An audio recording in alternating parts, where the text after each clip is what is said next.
Welcome back. In this lesson, we're moving on to 2.6, families of functions. Now, this is something this lesson is going to carry through the entire rest of Algebra 2. This is something that is very, very critical because it is how we're going to graph almost every type of function from here on out in Algebra 2 is using these concepts. So, families of functions.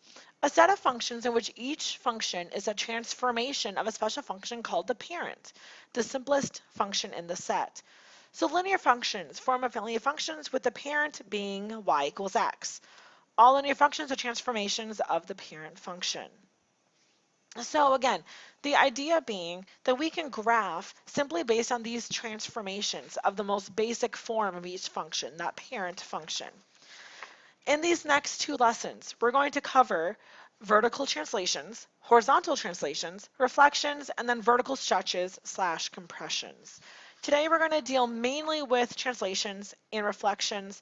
Next lesson, moving into the stretches and compressions.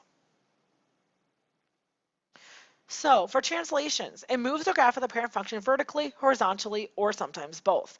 It does not change the shape or the orientation of the parent function at all. So if the parent function f of x, and then we use k and h, again, you're going to be looking for numbers. K and h are numbers. So if there's a number being added or subtracted at the end of the function, so after all of the x terms and stuff like that, if at the end of it you're adding a constant, that is going to shift your graph up. That is going to be a vertical translation up, or a negative number would be a vertical translation down. Well, what if you're taking a number and you're adding or subtracting it from the x itself? So embedded in with the x, you're adding or subtracting. Well, that is changing the x. So that is going to horizontally shift your function. All right, now the thing to keep in mind here, that horizontal translation is the opposite of what we'd expect. Okay, a negative value here actually moves it to the right. A positive value here moves it to the left.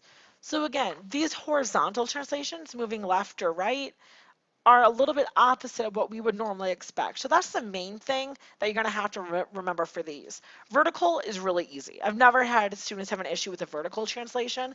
It's the horizontal translations. When the x is being moved around, that's where students get a little bit lost if they don't remember to reverse their thinking in that case. So let's do a little bit of practice with the most basic of cases, a line. Y equals x. So the first thing you want to do is determine what transformation is occurring. Well, I see at the very end of my function, I see a -2. So after everything is happening, I see a -2. So what that means, that is a vertical translation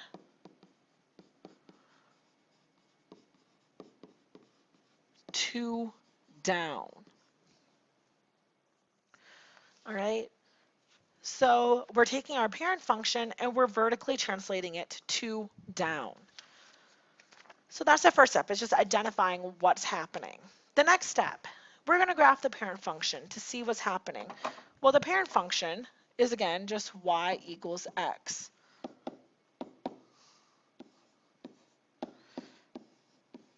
Really easy, right? So again, the most basic of functions.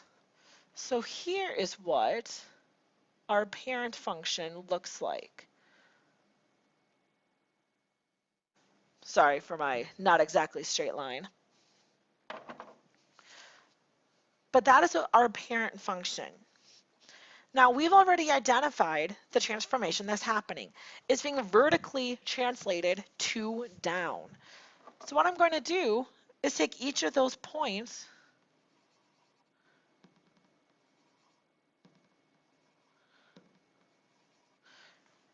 And I'm going to translate those points 2 down. So now I have a new set of points that give me this line here.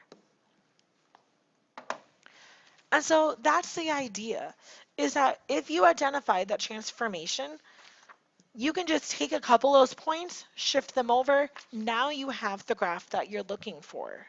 So that's kind of the powerful idea here, what we're going to be mainly using. So let's try it again. Describe the transformation of the parent function y equals x squared to the new function x minus 3 squared. So now we have to first identify what transformation is happening. This time it's affecting my x, all right?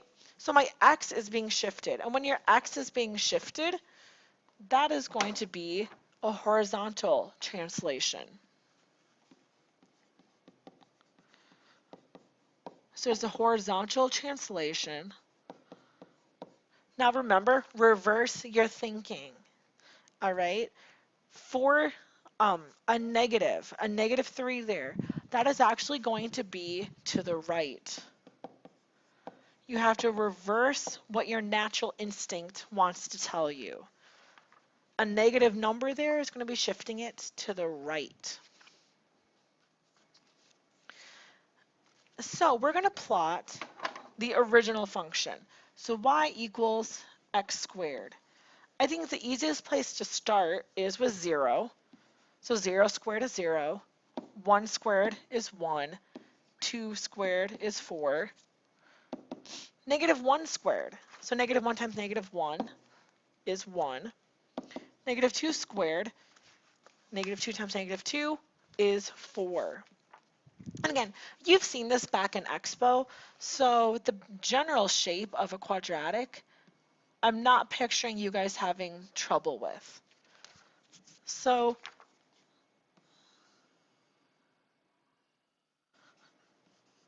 that's our basic parabola, all right? The parent function that we're going to be focusing on. Now, we've already said, though, it has a horizontal translation. It's being shifted. And how is it being shifted? It's being shifted 3 to the right. So I'm going to take each of those points.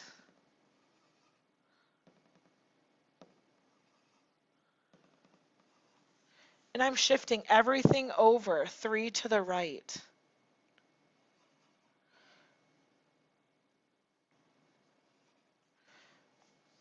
To get my new function. So here in red is my actual function that I'm looking for. But I've gotten it by graphing the parent function and then just shifting it around, translating it around. So, and we can do this and describe what's happening. So, describe the transformation of the parent function y equals x cubed to give you the new function that you see there. The first thing I look at is what's happening to my x. I see a plus 1 there. Well, when my x is being shifted, I know it's a horizontal translation.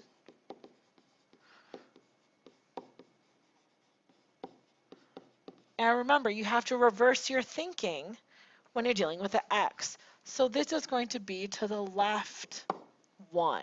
That's what a positive means there.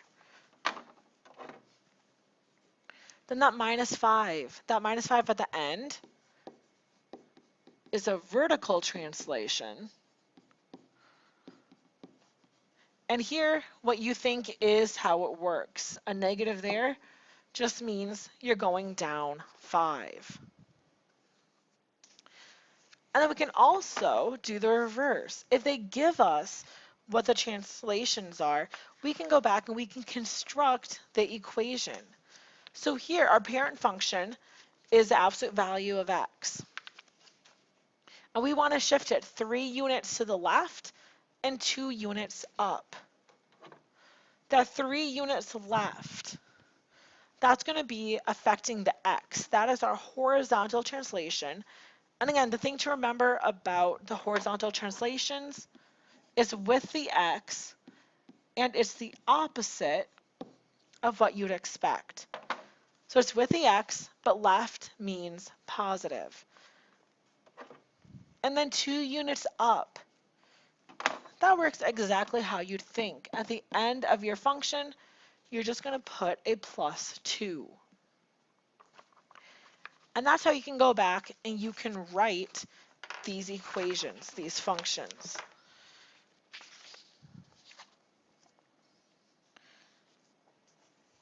All right, so the graph shows the projected altitude, or f of x, of a plane scheduled to depart an airport at noon. The plane leaves 2 hours late. What function represents this transformation? Well, if it's leaving 2 hours late, okay, notice what's happening to the function. The function is being shifted to the right, okay, because it's 2 hours late, so everything is happening 2 hours later. So if it's being shifted to the right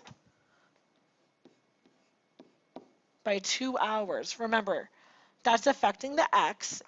You can see it's a horizontal translation. And because it's going to the right, you are using a negative. You're subtracting 2. Well, what if the plane leaves 30 minutes early? Early would be shifting it in the other direction. So that would shift it to the left.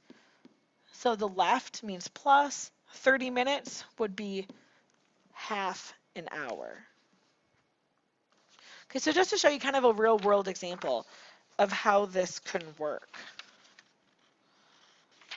All right, so let's keep rolling. So the next thing we're going to talk about, we're going to talk about reflections. So reflections flip the graph of a function across a line such as the x-axis or y-axis. The original points and the reflected points are the same distance from the line of reflection. So reflecting across the y-axis.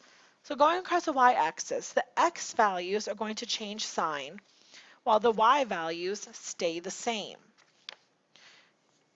And what you do is you take f of x and you plug in negatives for the x's.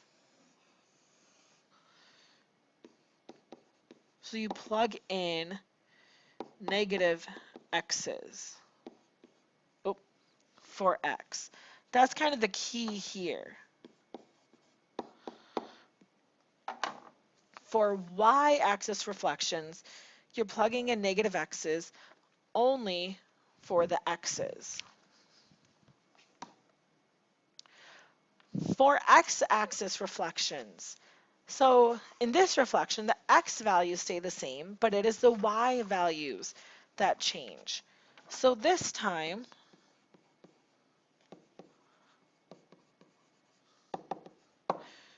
so for x-axis reflections, the whole function becomes negative. You take the opposite everywhere in the function. All right? And you can see how those work right here. So that one is reflecting it across the y-axis. That is reflecting it across the x-axis. Okay, you can see the shape is the same, it's just oriented differently because of that reflection, but the shape doesn't change. So let's do an example, shall we? So we want a y-axis reflection and an x-axis reflection for this function right here. So I'm going to show you how to write those equations. All right? So for the y-axis reflection, again, all you're doing is you're putting negative x's in.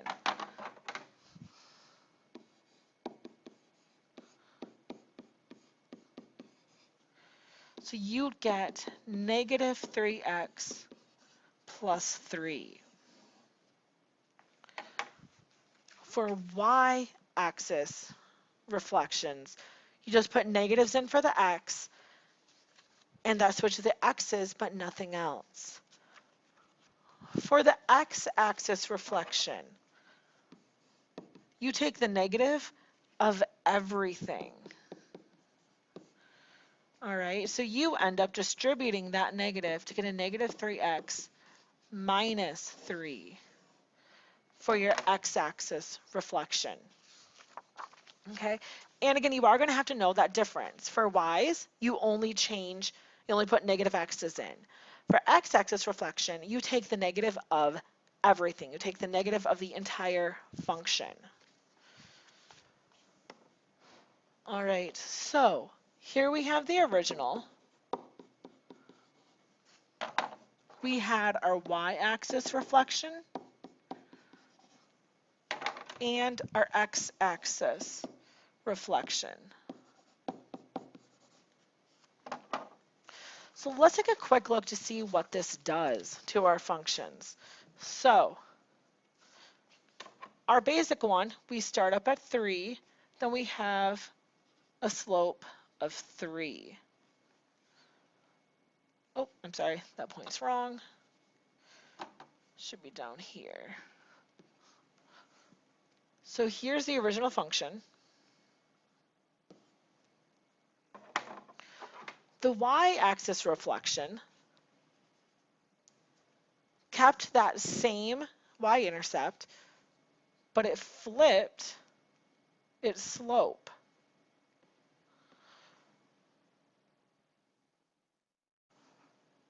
So you can see how it just flipped across the y-axis. The x-axis one flipped its y-intercept and flipped its slope. Oh, I'm sorry, not the right point.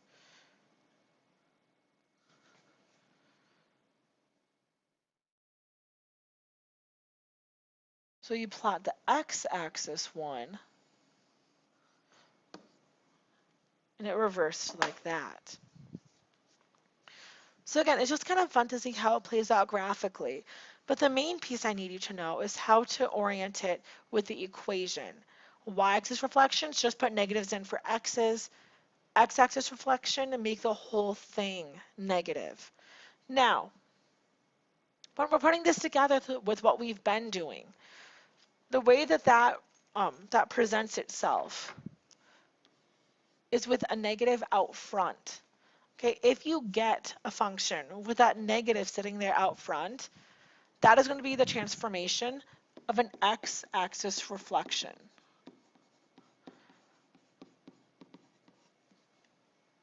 All right, so that's what that negative out front means. Whenever you see that, that is going to be an x-axis reflection. And then everything else stays the same. So here, my x is being shifted. So that's going to be a horizontal translation. Plus 2, again, with the horizontal, when the x is shifting, think opposite. So that's going to be left 2. Then at the end is always a vertical translation. And that's going to be down 3, because those act the way that you would expect them to. All right, so here's the introduction to families of functions. So as always, thank you for joining me, and please make sure you go fill out this summary with all the stuff that you've learned, and then come back ready to do your practice work.